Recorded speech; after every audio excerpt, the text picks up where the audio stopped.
જય જવાન, જય કિસાન, જય જય શિક્ષિત યુવાન, નારી શક્તિનો જય હો, જય મહા ગુજરાત. આજની વાત કરીએ તો એક ભિખારી છે.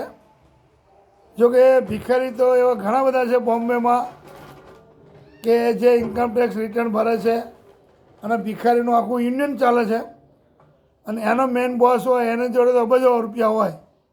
સરકારે હજુ કંઈ એનું કોઈ કંટ્રોલ કરે નથી, પણ આ મને અનુભવ છે, મેં જોયેલા પણ છે, જાણેલું પણ છે.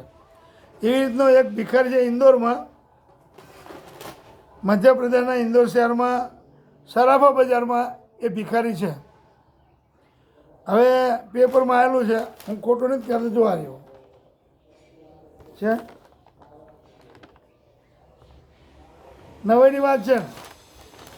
ભીખ માંગીને 3 ઓટો રિક્ષા, મોંઘી કાર, મકાન 3, આટલું બધું ભેગું કરતા હોય તો પછી કામ કોણ કરશે? ભીખમાં જો આટલું બધું મળતું હોય તો કામ કરવાની જરૂર ખરી? આ ભિખારી છે ભાઈ, મધ્યપ્રદેશમાં ઇન્દોર શહેરમાં છે, સરાફા બજારમાં ભીખ માંગે. માંગીલાલ નામ છે એનું, માંગીલાલ. એનો રેસ્ક્યુ કર્યો ત્યારે ખબર પડી કે એ જોડે અઢળક સંપત્તિ છે.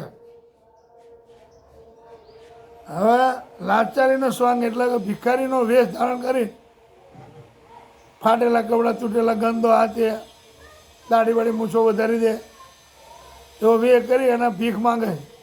હવે ભીખ માંગેલા એની જોડે હાલમાં વાસ્તવમાં કરોડોની મિલકત છે. એટલું જ નહીં, 3 ઓટો રિક્ષા છે, એક ડિઝાયર ગાડી પણ છે. અને ભીખ માંગે એવું નહીં, વ્યાજે રૂપિયા પણ આપે. લો, જબરું કહેવાય ને. માત્ર ભીખ જ નહીં પણ ઊંચા વ્યાજે રૂપિયા પણ આપે છે. બોલો શું કરવાનું?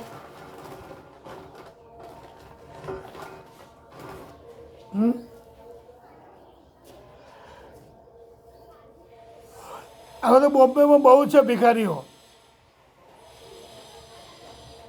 કહેવાય છે કે જે છોકરાઓનું અપહરણ થઈ જાય, છોકરીઓ છોકરાઓ નાના નાના,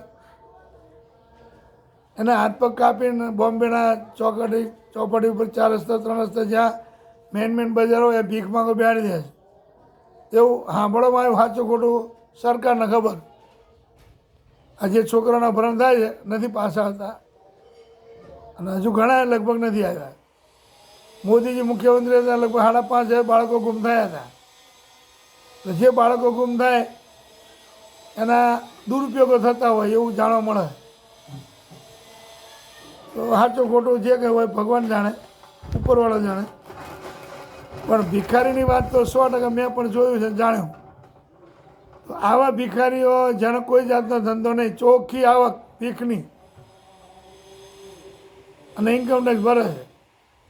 બોલો, સારું કહેવાય ને? તો આવા ભિખારી પડ્યા, ઊંચા વ્યાજે રૂપિયા આપે, ઓટો રિક્ષાઓ ભાડા ફેરવે, 3 મકાનો ભાડે આપે. જોવા જેવું કહેવાય ને. એટલે ટૂંકમાં મોદીના રાજમાં જે કંઈ કરો એ કરી શકો એવું. લૂંટ કે લાવણ, બાંટ કે ખાઓ, એવું થયું ને. કોઈ કાયદો ખરો એની પાછળનો? તો ભાઈ આટલા રૂપિયા છે, ચલો જમા કરો, ઇન્કમ ટેક્સ રેટ પાડો. કંઈ નહીં, ભીખ માંગીને ભેગા કર્યા. ત્યાં કોઈને લૂંટ કરી એવું? જય જવાન, જય કિસાન, જય જય શિક્ષિત યુવાન, નારી શક્તિનો જય હો, જય મહા ગુજરાત.